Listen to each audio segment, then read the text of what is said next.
तो बिस्मिल्लाहिर्रहमानिर्रहीम। शुरू करते हैं अल्लाह के पाक और बाबरकत नाम से। तो कल हमने ऑन पेज ऐसे चेकलिस्ट कर ली थी। उसके आगे है अथॉरिटी बैकलिंक्स चेकलिस्ट।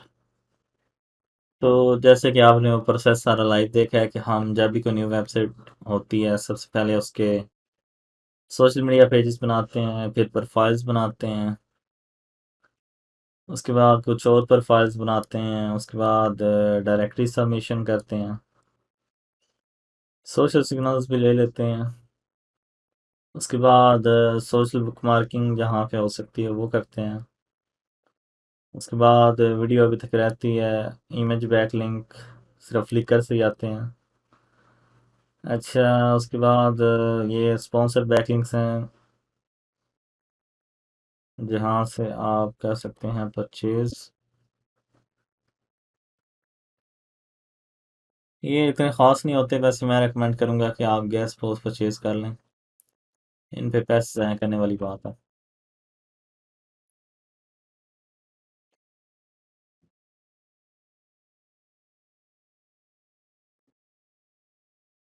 तो यहाँ पे ये सारे बैकलिंक दिए गए हैं और अब इन्होंने नो फॉलो कर दिए, पहले डू फॉलो होते थे।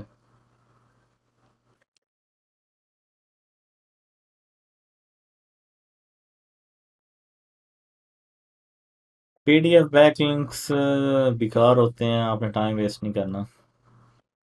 अच्छा, उसके बाद वेब 2.0 बैकलिंक्स आप ये बाय करेंगे, क्रिएट नहीं करना। क्रिएट इस वजह से नहीं करना कि इनका प्रोसेस बहुत लंबा होता है, हमें काफ़ी ज़्यादा टाइम लग जाता है, 4-5 माह भी लग जाते हैं। क्रिएट करते हैं, फिर पेजेस, फिर उन पे अथॉरिटी पास करते हैं, इस तरीके से काफ़ी लंबा चौड़ा प्रोसीजर है।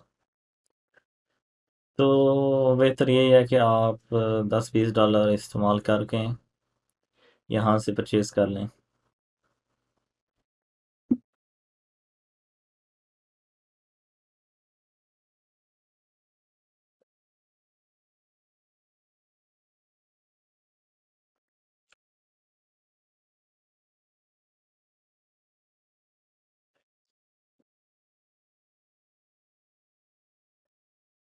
अच्छा, उसके बाद ईडीयू बैकलिंक्स, ये हैं सारे ईडीयू जिन्हें आप परचेज़ कर सकते हैं।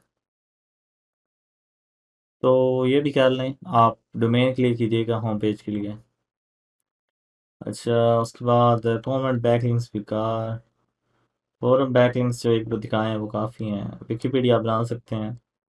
उसके बाद 2-3 एक्सपायर्ड हो जाएं, और उसके बाद वो जो रिवर्स इंजीनियरिंग आपको बताइए।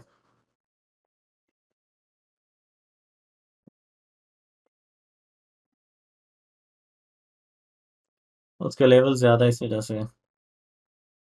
हाँ जी, अब इतने ज़्यादा लोग यूज़ नहीं करते, सच्ची बात है। सबसे ज़्यादा पावरफुल जो हैं वो सिर्फ गेस्ट पोस्ट बैटिंग्स हैं, बाकी काफ़ी हद तक वेस्ट ऑफ टाइम है।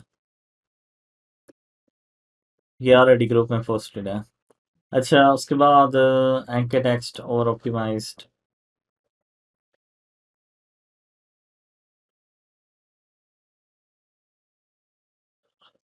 आगे सीखेंगे हम बैकलिंक ऑडिट। तो उसके लिए हम चलते हैं एचरेफ्स में, लॉग इन।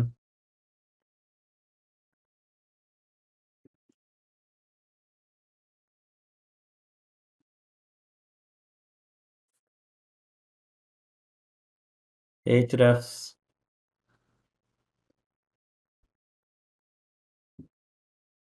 यहाँ पे किसी भी डोमेन का नाम लिखते हैं, जैसे कि कर लेते हैं परफेक्ट टेक रिव्यूज।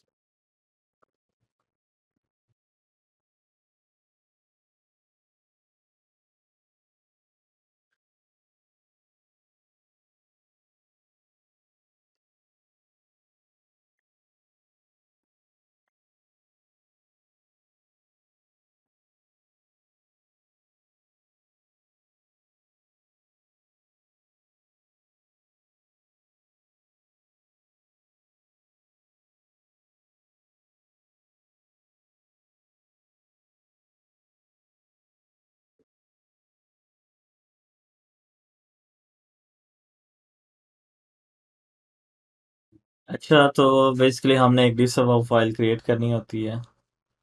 इसकी दो वजूहत होती हैं। एक तो गूगल पेंगुइन जो है, जब वो आपकी वेबसाइट को हिट करता है तो तब आप डिसअवाउ कर सकते हैं। उसके बाद अगर आप डिसअवाउ करते रहें तो मैनुअल पेनल्टी होती है इसकी लिंक्स की, उससे भी काफ़ी हद तक बच जाते हैं आप। अच्छा, इज टेक्स्ट ओवर ऑप्टिमाइज्ड।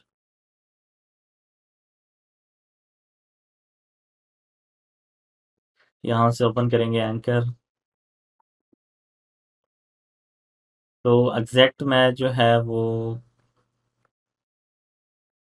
किसी भी आर्टिकल के ज़्यादा नहीं होने चाहिए, हमेशा 1 2 या 3% तक होने चाहिए।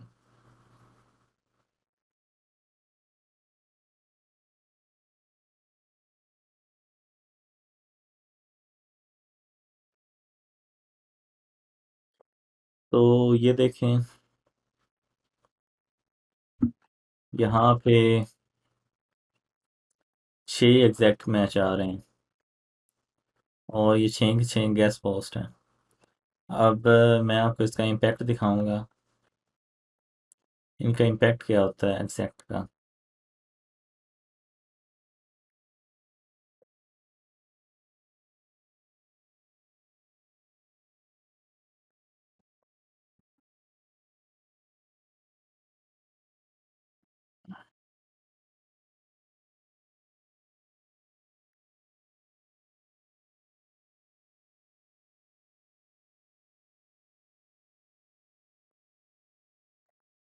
तो इसका इम्पैक्ट ये होता है कि ज़्यादातर आपके आर्टिकल जो होते हैं वो सैंड बॉक्स में चले जाते हैं।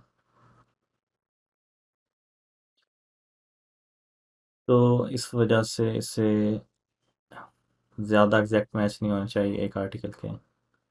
वो जैसे कि एक तरीका बताया था पहले कि आप यहाँ से एक दो वर्ड मिस करके, जैसे मदर बो ए तक लिख दें और किसी में मतलब आर तक लिख दें इस तरीके से, वो फिर एक किस्म के एलएसआई बन जाएंगे, एग्जैक्ट मैच नहीं बनेंगे। तो अगर एग्जैक्ट मैच हो तो फिर आर्टिकल सैंडबॉक्स में चला जाता है। हाँ जी, एग्जैक्ट मैच जो है वो बड़े ही ख़तरनाक होते हैं एंकर, और 90% चांस होता है कि आपका जो आर्टिकल है वो सैंडबॉक्स में चला जाए।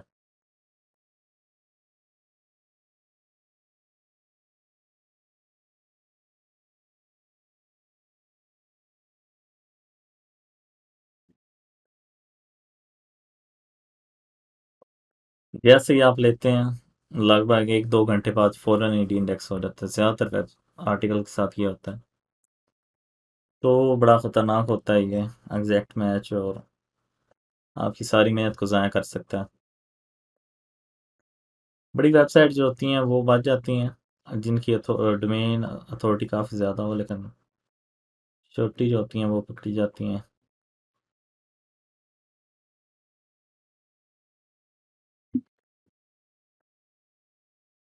अच्छा, और ऑप्टिमाइज्ड हमने देखना होता है। अब यहाँ पे ये थोड़ा मुझे ओवर ऑप्टिमाइज्ड लग रहा है।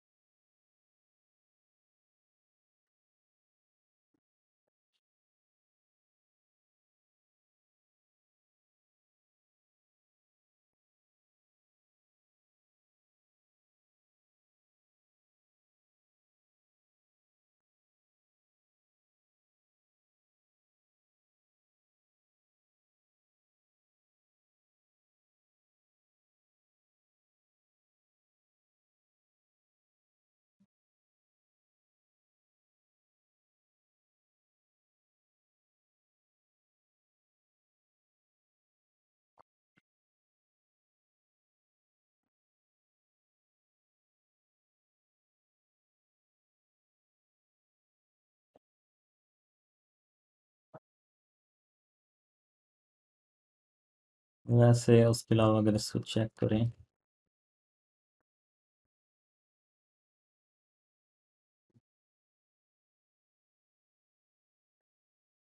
तो ये इसके एंकर आप देख सकते हैं, ये 17% है, बाकी दूसरे बहुत ही ज़्यादा है। तो इस वजह से हम इसे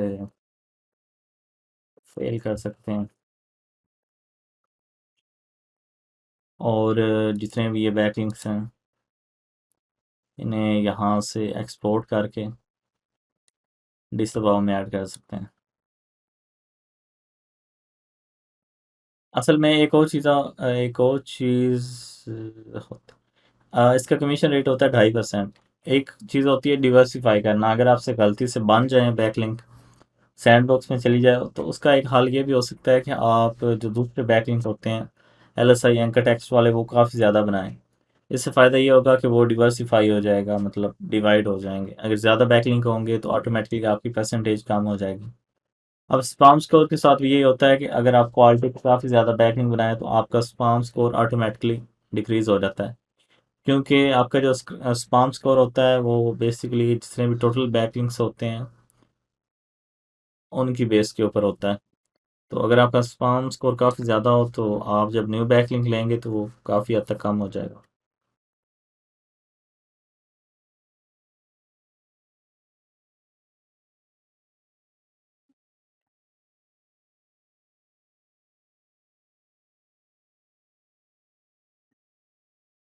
अच्छा, उसके बाद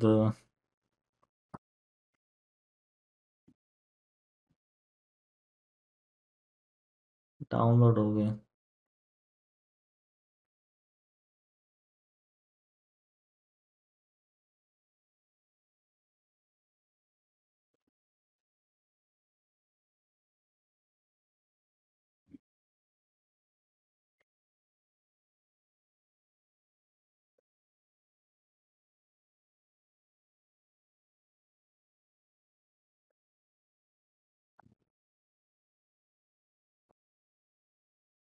मिसाल के तौर पे अगर मैं इस सब को डिसअवाउ करना चाहता हूँ तो मैं यहाँ पे इन्हें ऐड करूँगा।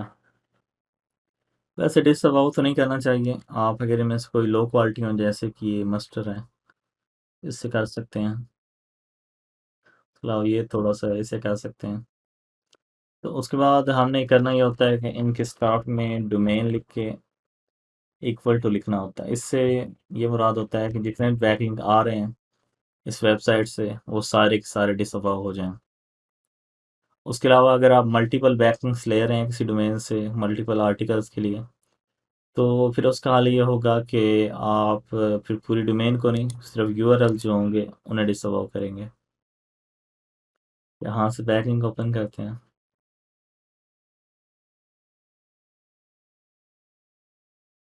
तो यहाँ भी ये एक लिंक है, तो यहाँ से मैं इसे कॉपी करता हूँ। उसके बाद यहाँ पे नोटपैड में यहाँ पे मैं इसे पेस्ट कर दूंगा। तो अब ये पूरी वेबसाइट डिसअवाउ नहीं होगी, सिर्फ ये जो एक लिंक है ये डिसअवाउ होगा। अच्छा, उसके बाद are there any foreign language words in anchor text. अब यहाँ से हम referring domains, sorry, anchor text open करेंगे दोबारा। उसके बाद यहाँ से कोई नॉन इंग्लिश वर्ड्स अगर हों,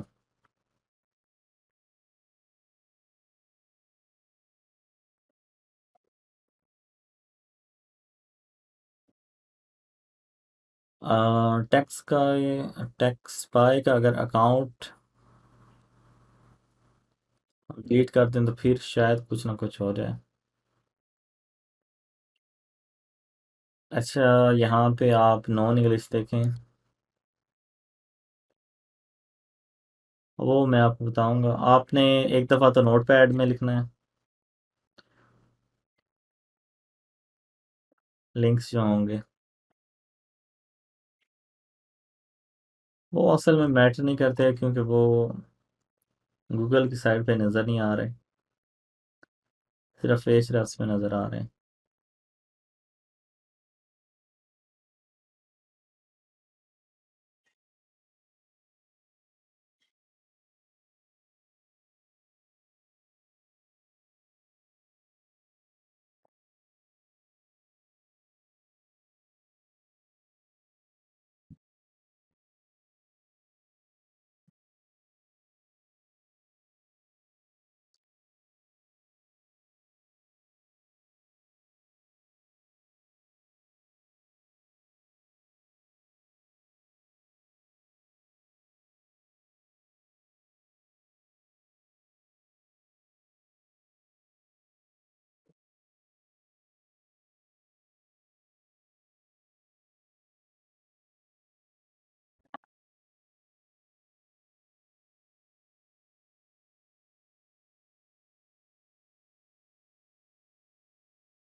अच्छा, अभी तक तो सारे इंग्लिश नज़र आ रहे हैं।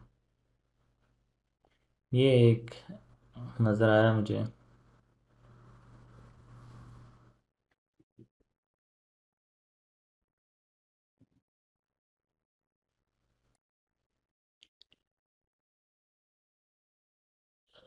तो ये जो रीजन है इनको कॉपी करेंगे, यहाँ पे लिखेंगे डोमेन इक्वल टू, आगे पेस्ट कर देंगे।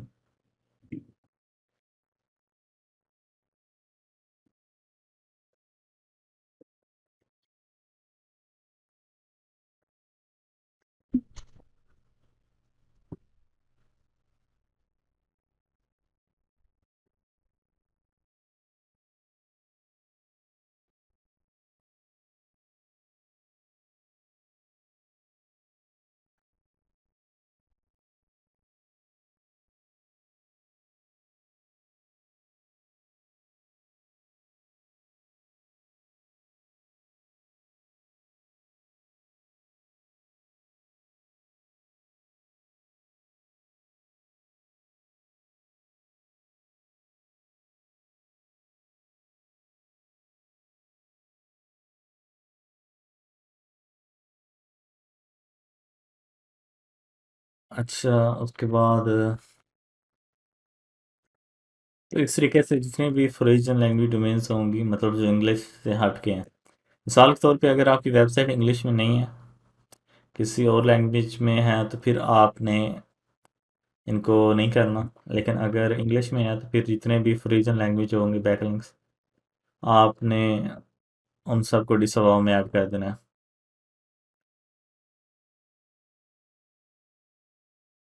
अच्छा, उसके बाद रीजन लैंग्वेज बैकलिंक्स, मतलब कोई भी नॉन इंग्लिश वेबसाइट के जो बैकलिंक्स हैं रेफरिंग डोमेन्स में जाएंगे।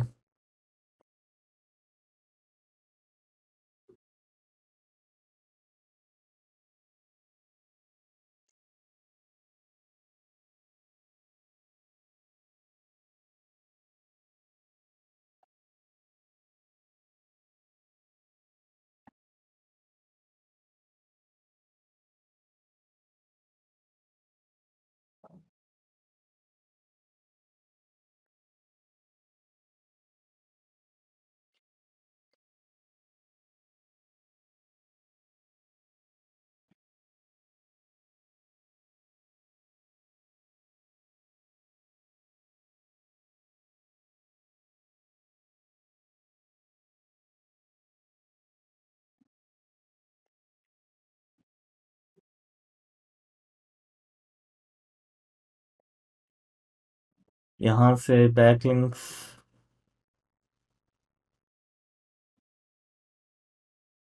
वन लिंक पर डोमेन,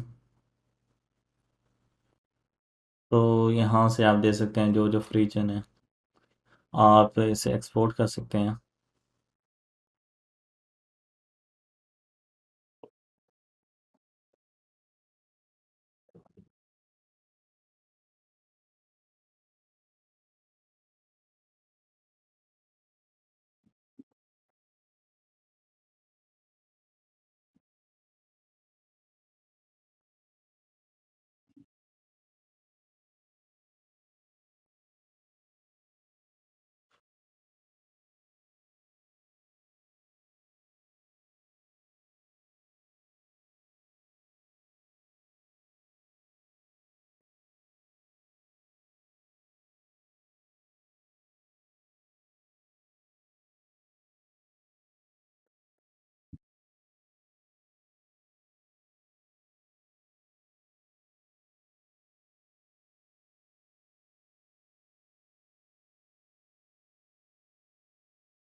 यहाँ पे भी वैसे लैंग्वेज बताई गई है।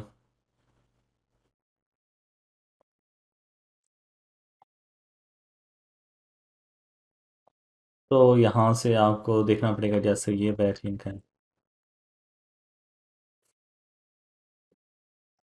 तो इस तरीके से जितने भी फॉरेन लैंग्वेज होंगे उन्हें कॉपी किया, यहाँ पे पेस्ट करते जाना है आपको।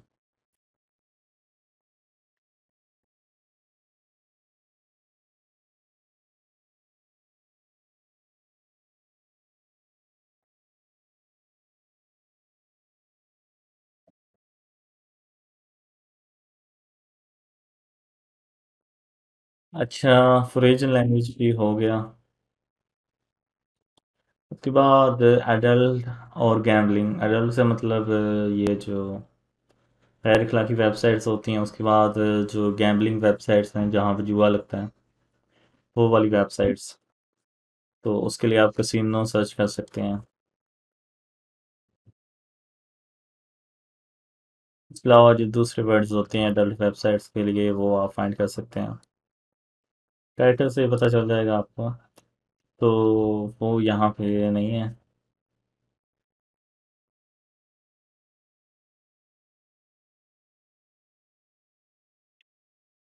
अच्छा, ये हो गया पास। उसके बाद अगर कोई इरेलीवेंट बैकलिंक हो और वो भी लो अथॉरिटी का, तो उसे आप डिसअलाउ कर सकते हैं। अगर हाई अथॉरिटी का हो तो काफ़ी हद तक फ़ायदे में ही होगा। अच्छा, उसके बाद लो क्वालिटी बैकलिंक्स। इसके लिए आप जाएंगे referring domains, sort by D R,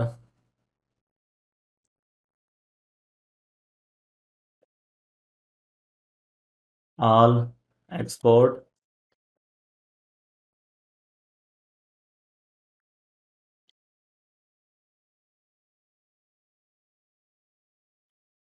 open करते हैं।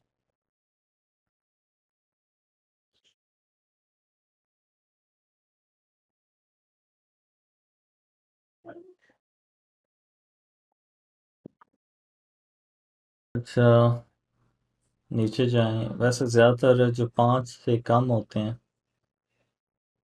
वो मैं ज़्यादा ऐड कर देता हूँ।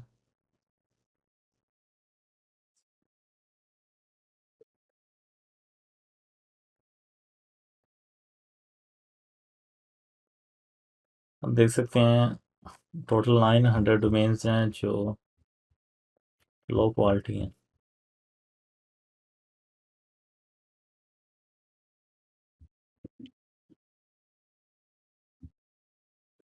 उसके अलावा ये जो डॉट इन्फो होती हैं, ये भी 99% चांस होता है कि स्पाम हो।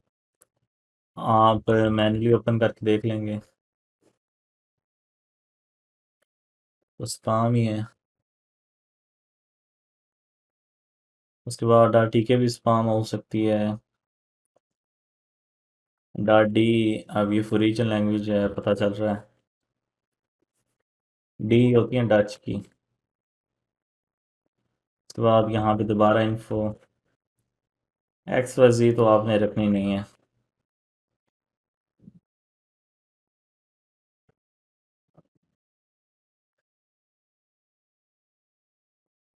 अच्छा,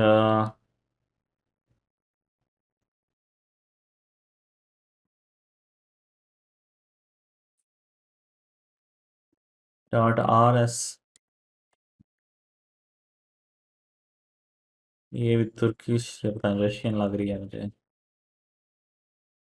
जिस तरह के अजीब से नेम होते हैं वहाँ से काफ़ी आइडिया हो जाता है आपको।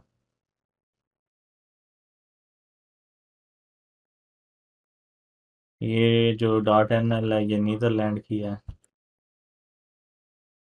Dot F for France.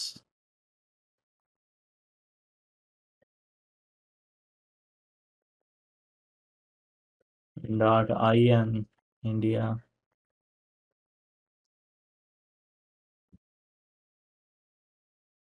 ये आई एल पता नहीं इटालियन होती है, एक बार चीज़ होती है। Dot J P Japanese. R U Russian.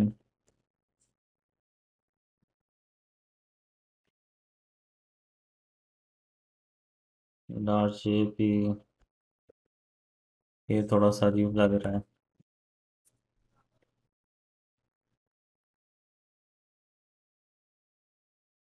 अच्छा। अच्छा, उसके बाद एक ट्रिक है इन सब के स्टार्ट में डोमेन ऐड करने की। तो कंट्रोल एच को आपने दबाना है, यहाँ पे ये सिंबल ऐड करना है। मेरे कीबोर्ड में ये 6 का बटन है, तो आपका कोई नहीं पता। उसके बाद रेगुलर एक्सप्रेशन यहाँ से, और यहाँ पे डोमेन इक्वल टू, उसके बाद फर्स्ट नंबर पे क्लिक करके यहाँ से रिप्लेस आल।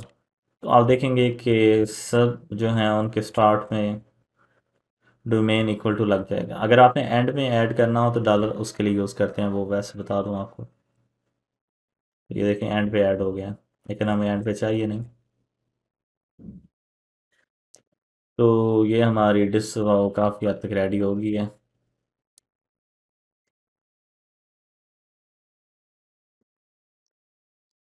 अच्छा, ये बातों की जुगाड़ है। तो इसका नेम आपने सेव करना है DISAVOW.txt। यस। उसके बाद आपने जाना है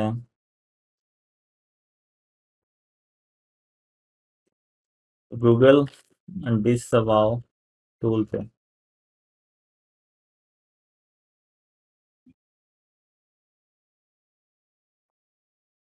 According to Wikipedia, love encompasses a range of strong. अच्छा, यहाँ से आपने अपनी डोमेन सेलेक्ट करनी है। उसके बाद अपलोड डिसअवाउ फाइल यहाँ से सिलेक्ट करेंगे, तो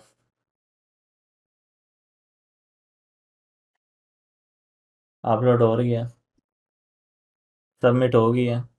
तो आप देख सकते हैं यहाँ पे 917 डोमेन्स और 0 यूआरएल।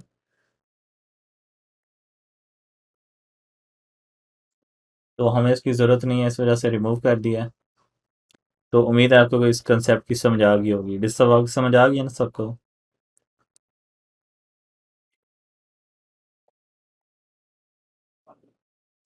अच्छा। अच्छा, गुड। उसके बाद नेगेटिव अटैक होता है जो, उसके बारे में देखते हैं। हाँ जी, कर सकते हैं आप। सिंपली उस डोमेन को डिसअवाउ कर दें। वैसे उसके नो फॉलो हैं, इतना ज़्यादा इम्पैक्ट तो नहीं है, लेकिन अगर आप सेटिस्फैक्शन के लिए करना चाहते हैं तो कर सकते हैं। अच्छा, उसके बाद ओवरव्यू ओपन करते हैं,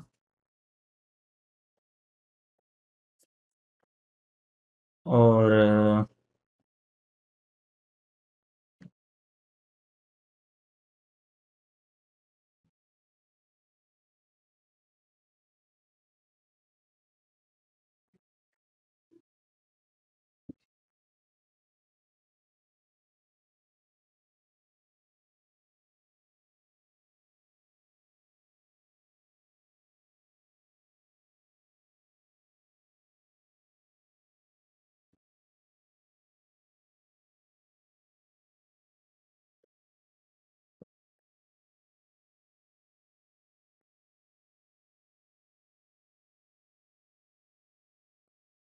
अच्छा, तो हमने यहाँ पे चेक करना है। अब यहाँ पे देखें 220 डोमेन्स थी और अचानक से वो 709 हो गई हैं 2 दिनों में। तो ये किस चीज़ को शो करवा रहा है? ये शो करवा रहा है नेगेटिव एसईओ टैग को। तो आप यहाँ पे देखें ये नेचुरल फ्लो जा रहा है, थोड़ी थोड़ी इंक्रीज हो रही हैं, फिर अचानक से ये 900 से डायरेक्ट 1000 पे चला गया।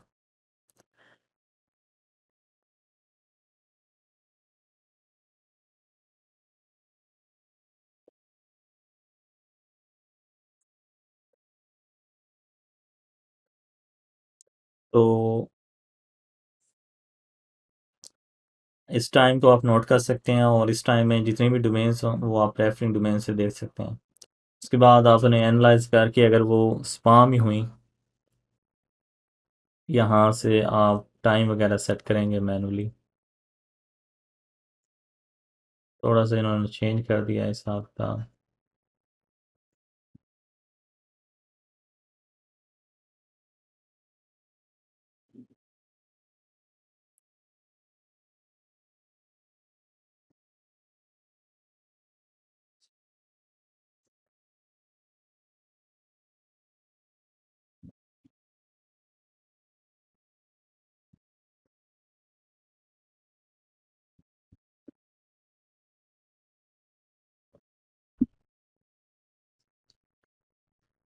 यहाँ से न्यू, और ज़्यादातर जब मैंने डिसअवॉव करना होता है तो मैं भी यहाँ से चेक करता हूँ कि पिछले हफ्ते में कितने बैकलिंक्स बने हैं या पिछले मंथ में कितने बने हैं।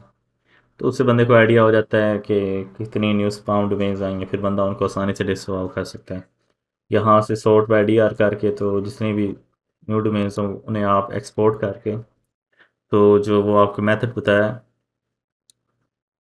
उसके ज़रिए 5 से जो कम हो या नॉन इंग्लिश हो तो उन्हें हम डिसअवॉव कर देंगे।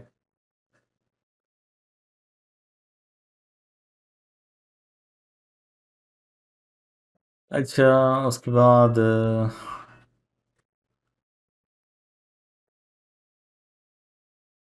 आपने चेक करना होता है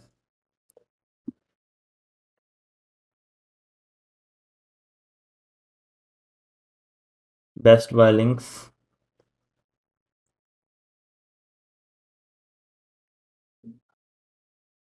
स्पामी लिंक्स ये बड़े अजीब किस्म के कोई लोग होते हैं जिनका जहन तोज़न ख़राब होता है। अपने आप तो नहीं बनते, लेकिन उसके पीछे कोई ना कोई जुगाड़ तो होता है, वो उन्होंने कोई चीज़ें लगाई होती हैं बस। ये अगर आपने कोई कल्प्रिट फाइंड करना हो तो आप अपनी 10 वेबसाइट्स जो होती हैं कंपेटिटर की उन्हें चेक कर सकते हैं, जिसके ना बने हो ज़्यादातर वही फ्रॉडिया होता है। ये खुद नहीं बनते। अब किसके पास इतना टाइम है कि दुनिया की हर वेबसाइट को टैग करें, लोग खुद ही बनवाते हैं। ज़्यादातर गिग्स होती हैं जी, आप हमें $5 दें तो हम 10 लाख बैकलिंक बना देंगे, इस तरह की। अच्छा, यहाँ से HTTP 404 नॉट फाउंड,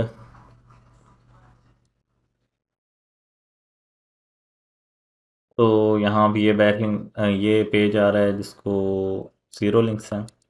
तो इस तरीके से आप यहाँ से 404 पेजेस देख सकते हैं जिनको लिंक्स आ रहे हैं। फिर आप उन्हें होम पेज पे 301 रिडायरेक्ट करवा दें, या अगर फिर रेलिवेंट हो।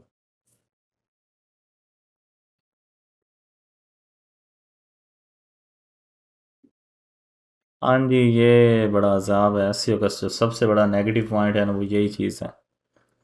जब ये तबाही फिरती है ना तो फिर वेबसाइट रिकवर करना बड़ा मुश्किल हो जाता है। अच्छा, इसका एक तरीका तो ये हो सकता है कि टॉप 10 में जितनी वेबसाइट्स हैं आप सबके डिसअवॉव फाइल्स बनाएं और उन्हें अपनी वेबसाइट के साथ मर्ज कर दें, तो काफ़ी चांसेस होते हैं कि आप बच जाएं अटैक से। लेकिन फिर भी किस्मत की बातें हैं। अच्छा, उसके बाद हम अपनी वेबसाइट के जो कंपेटिटर्स होते हैं उनको कंपेयर करते हैं अपने लिंक्स के साथ। तो वो देखते हैं कि उनके कितने लिंक्स हैं, हमारे कितने हैं, ये चीज़ें जैसे कि मैंने आपको पहले करके दिखाया हुआ है। उसके बाद डिसअवॉव फाइल सबमिट करना, वो मैंने आपको पहले समझा दिया। अच्छा, उसके बाद आप इंटरनल डुप्लिकेट कंटेंट चेक कर सकते हैं। इंटरनल डुप्लिकेट कंटेंट होता है कि अगर एक मेरी वेबसाइट के पेज पे कोई कंटेंट है तो किसी और वेबसाइट के, और सॉरी उसी वेबसाइट के किसी और पेज पे भी वही सेम कंटेंट हो। तो यहाँ पे लिखते हैं गेमिंग सिल्क।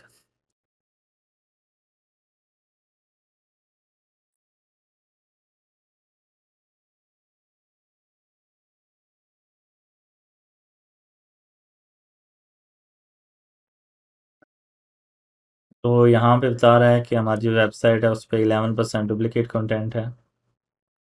तो हम पहले आर्टिकल पे क्लिक करते हैं चेक करने के लिए। तो वो आप देख सकते हैं कोई सीरियस डुप्लीकेट कंटेंट नहीं है, सिर्फ वो एक आधा वर्ड है और जो प्रोडक्ट के नाम है, मतलब कोई इतना बड़ा मसला नहीं है, और ऑथर वगैरह की डिस्क्रिप्शन है। तो ये सब भी नॉर्मल है। इसके अलावा अगर आपका कोई आर्टिकल दूसरा कॉपी हो तो वो काफ़ी मसला हो सकता है। ज़्यादातर मेरे साथ तो राइटर ऐसे ही करते हैं कि 1-2 माह सही चलते हैं, फिर तो सारा कंटेंट एक दूसरे में कॉपी पेस्ट करना शुरू कर देते हैं। जितना भी अच्छा राइटर हो, दुनिया का परफेक्ट राइटर भी हो, वो हमेशा ही ऐसा करेगा। ये पता नहीं क्या आदत है इनको। अच्छा, साइड लाइनर में हो गया हम पास। पिछले 2-3 सालों से मैं काम कर रहा हूँ और एक राइटर भी मुझे ऐसा नहीं मिला कि जो 100% प्योर वर्क करे। हर बंदे ही डंडी मारता है, हर बंदे को मौका दे तो बस आप उसने फ़ौरन कॉपी पेस्ट शुरू कर देना। जब आप कहोगे ना कि ये बस ये वेरीफाई हो गया, ये ट्रस्टेड बंदा है, ये नहीं कर सकता, तभी उसको महसूस होने की देर है, वो शुरू कर देगा। अच्छा, उसके बाद कॉपीस्केप होता है। ये भी काफ़ी अच्छा टूल है। इसके ज़रिए आप एक्सटर्नल कंटेंट जो डुप्लीकेट कंटेंट होता है वो चेक कर सकते हैं। तो यहाँ पे आर्टिकल लिखते हैं गो। तो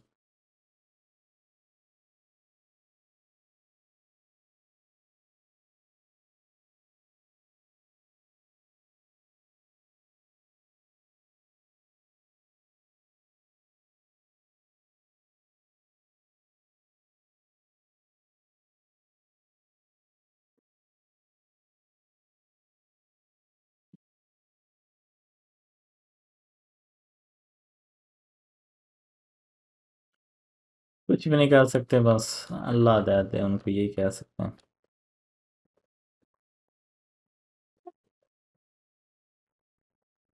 तो हमारे राइटर एक दफ़ा आप देख सकते हैं, माशाल्लाह अभी तक डंडी नहीं मार रहे हैं, सही लिख रहे हैं।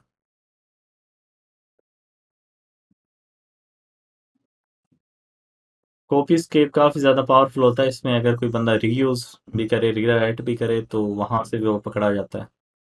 तो उसके अलावा अगर आपको राइटर ने न्यू कंटेंट दिया है, तो उसको आप चेक कर सकते हैं स्मॉल एसईओ टूल्स में। इनका प्लेगरिज्म चेकर, इसमें कंटेंट ऐड करते हैं। एक्सक्लूड करना चाहें ये अपना यहाँ से एक्सक्लूड कर सकते हैं। चेक।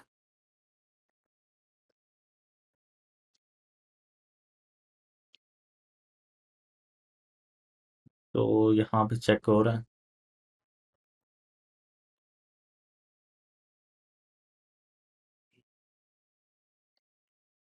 तो बता रहा है कि पहली लाइन जो है वो प्लेगराइज्ड है और वो हमारे होम पेज की है।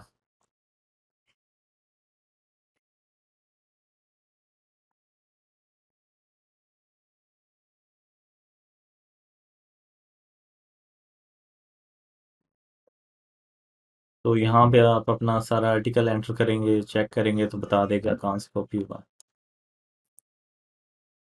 अच्छा, उसके बाद आगे चलते हैं। ग्रामरली इश्यूज आप ग्रामरली के ज़रिए इश्यूज चेक कर सकते हैं। तो ये बेसिकली एक्सटेंड होता है ग्रामरली। साइन अप कर लें तो ज़्यादा अच्छा है।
तो यहाँ भी एंड पे आप देख सकते हैं कि चेक करवा रहे हैं।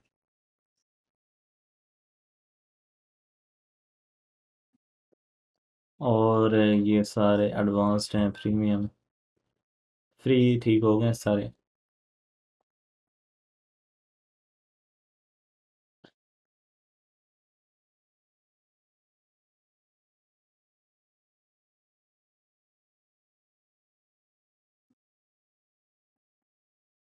अच्छा, उसके बाद आगे चलते हैं।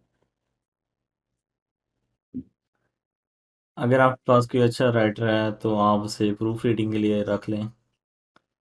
उसके बाद थिन पेजेस जो मैंने आपको बताया था, स्क्रीमिंग फ्रॉग के अंदर भी फीचर होता है। यहाँ पे कंटेंट, ये कंटेंट, लो कंटेंट पेजेस, तो यहाँ भी ये पेजेस बता रहा है जो कि लो कंटेंट है। उसके बाद आप डेंसिटी वगैरह दे सकते हैं अपने कंपेटिटर्स की, उसके साथ कंपेयर कर सकते हैं। अच्छा, उसके बाद आप ब्रॉड नीच सेलेक्ट करें, उसको पार्शियल मैच डोमेन जो होती है वो सेलेक्ट करें। अच्छा,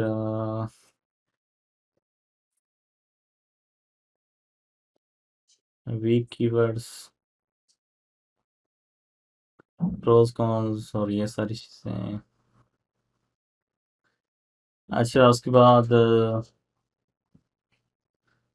रिकवरी की checklist,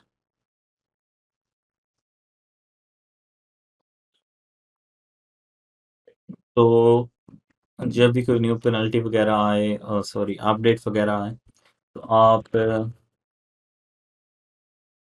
search engine journal dot com पे जाके वहाँ से पढ़ सकते हैं। अगर कोई बड़ी अपडेट है तो यहाँ पे उसकी कोई न्यूज़ वगैरह आई होगी। उसके बाद एस ई राउंड टेबल एक वेबसाइट है जहाँ रोज़ अपडेट होती है।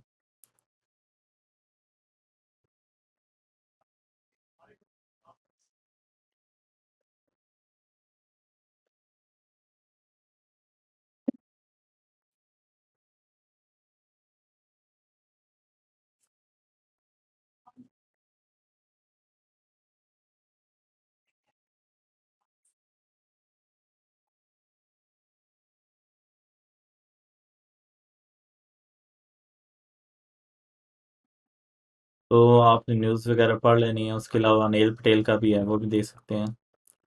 अच्छा, उसके बाद चेक लिस्ट चेक करनी है। Check list check list check list. अच्छा, उसके बाद आप अगर पेनल्टी लग जाए तो न्यू कंटेंट, गूगल भी ये कहता है कि आप न्यू कंटेंट ऐड करें, पुराने को अपडेट करें। कंटेंट अपडेट करेंगे, उसके साथ उसकी पब्लिशिंग डेट वगैरह अपडेट करेंगे तो इंशाल्लाह काफ़ी ज़्यादा इम्पेक्ट आएगा। अच्छा, उसके बाद सोशल लिंक्स आप ट्राई कर सकते हैं। क्वालिटी वे क्वालिटी गेस्ट पोस्ट, और उसके बाद ऐड ऐड मैंने आपको सिखा दिए हैं।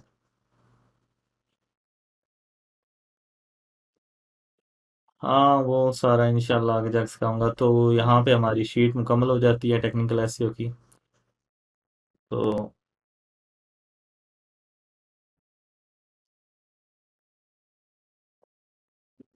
किसी का कोई क्वेश्चन वगैरह है तो वो काइंडली पूछ लें।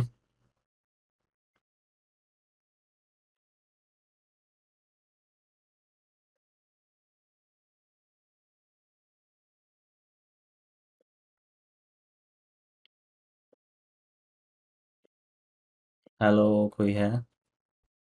समझ आ गया सबको? अल्लाह के बंदे, अल्लाह के बंदे। कल ही मैंने बताया था कि आप उधर जाएं, वहाँ से ग्रुप की फाइल्स,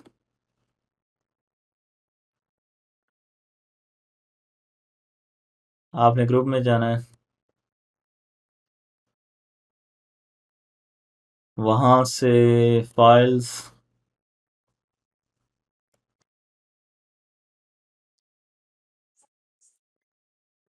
और ये चीज़।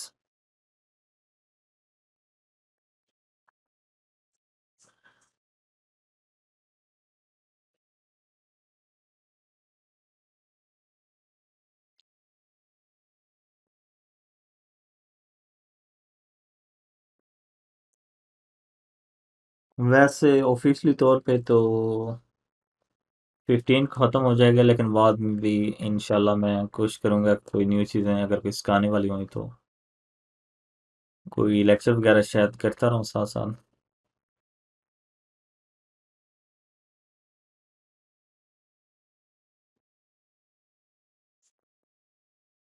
चेकलिस्ट आप कभी भी अप्लाई कर सकते हैं।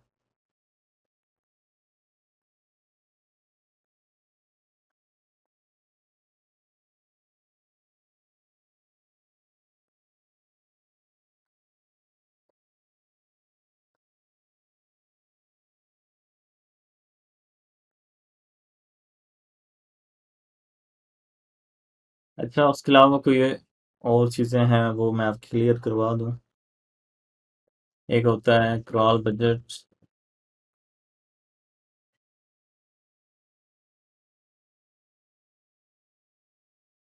तो जब भी गूगल हमारी वेबसाइट के ऊपर आता है तो उसने प्लान किया होता है।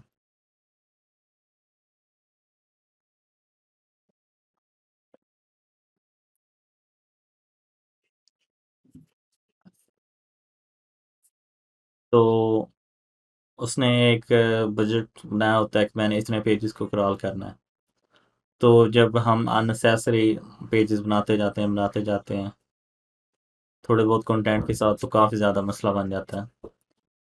तो इस वजह से हमेशा इंपॉर्टेंट पेजेस होने चाहिए और उनमें अननेसेसरी कंटेंट नहीं होना चाहिए।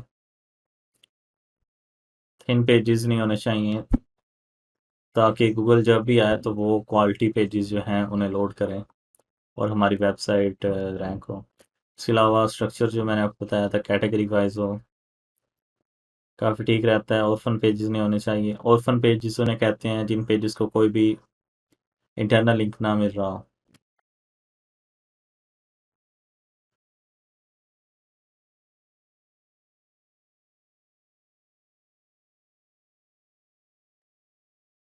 चलें ठीक है फिर, आज मेरा दिल है कि हम टेक्निकल एसईओ की कवर करते हैं। इंशाल्लाह फिर नेक्स्ट वीक आगे कोई और चीज़ स्टार्ट करेंगे।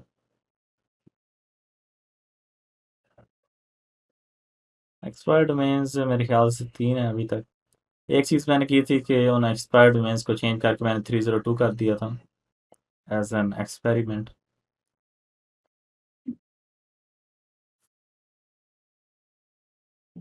क्लाउड फ्लेयर बेसिकली सिक्योरिटी भी प्रोवाइड करता है और सीडीएन भी है, कंटेंट डिलीवरी नेटवर्क।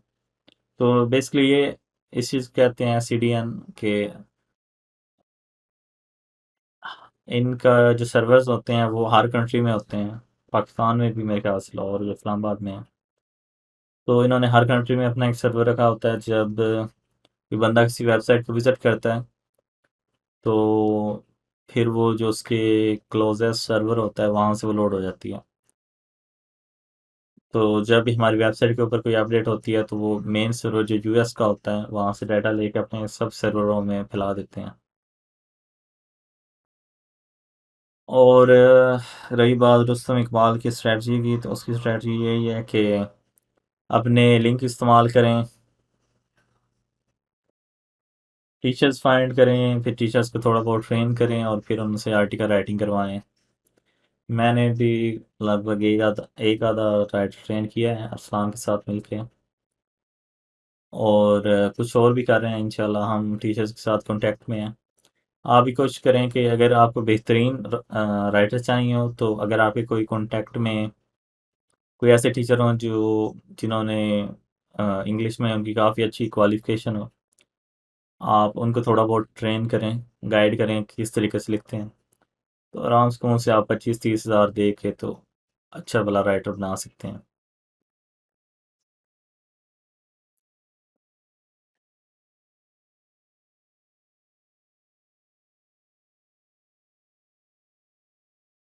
वो तो काफ़ी चीज़ों पे डिपेंड करता है कि वेबसाइट कैसी है, कितने बड़े स्केल की है।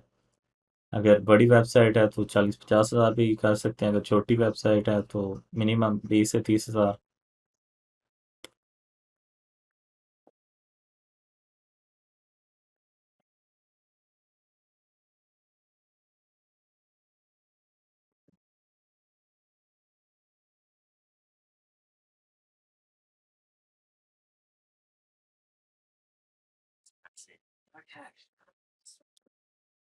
और किसी को क्वेश्चन?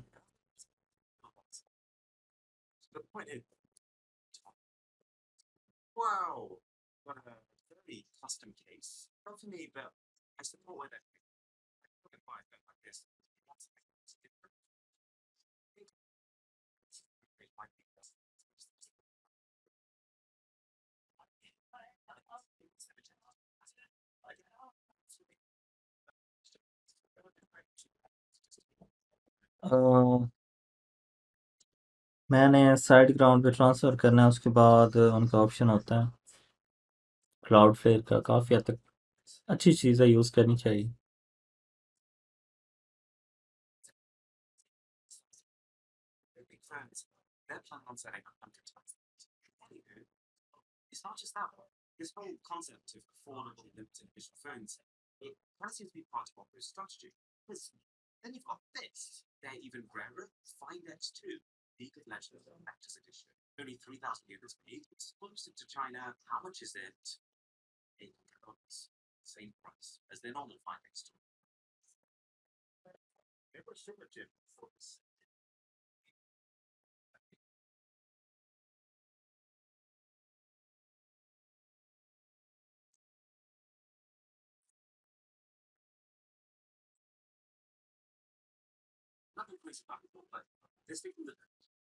उसका हल ये हो सकता है कि आप अपनी आईपी चेंज करें और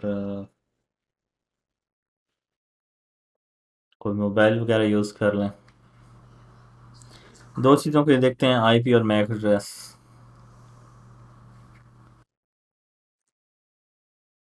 एफिलिएट के रिलेटेड आप सेल कर सकते हैं, वेबसाइट डिज़ाइन करना और वीए की सर्विसेज, आर्टिकल डिज़ाइन करना। इस मंथ ही ट्रांसफ़र कर लेनी थी, मेरा लगभग 16,000 भी ज़ाया हो गया। मैंने 2 दफ़ा ट्राई किया है साइड ग्राउंड की होस्टिंग परचेज़ करने की, लेकिन वो हर दफ़ा फ़ोन वेरिफिकेशन के इशू की वजह से वो रह जाता था। अब एक बंदे ने रिसेंटली परचेज़ किया है गूगल वॉइस नंबर के ज़रिए, तो अब वो ट्राई करना है, इंशाल्लाह रिफ़ंड आता है तो।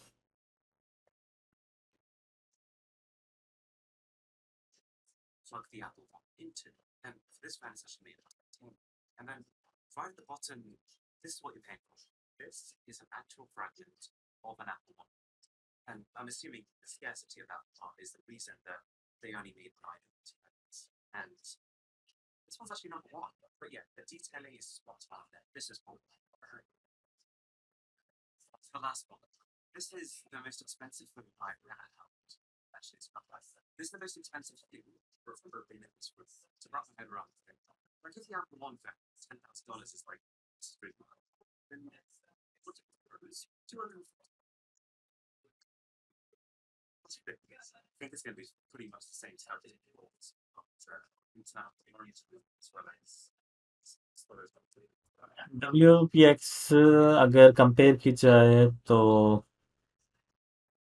अच्छा अच्छा, WPX के साथ अगर कंपेयर करें, WPX का मुझे काफ़ी ज़्यादा इशू फेस करने पड़ते हैं इसमें।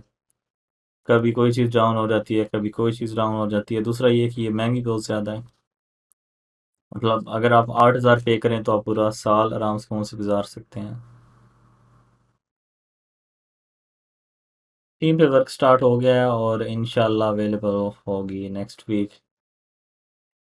और डिस्काउंट की बात की थी, पहले हम सोच रहे थे कि 5,000 रखें, फिर मैंने जब फ़ैन को कन्विंस किया तो हमने फिर जो लास्ट प्राइस रखी है वो है 4,000, और आप लोगों के लिए 500 का डिस्काउंट, इस वजह से न्यू प्राइस है 3,500। काफ़ी अच्छी थीम है, मेहनत करें तो एफिलिएट प्राइस से तो काम नहीं है, अगर मेहनत करें तो वो थीम भी काफ़ी हद तक बेहतर ही है।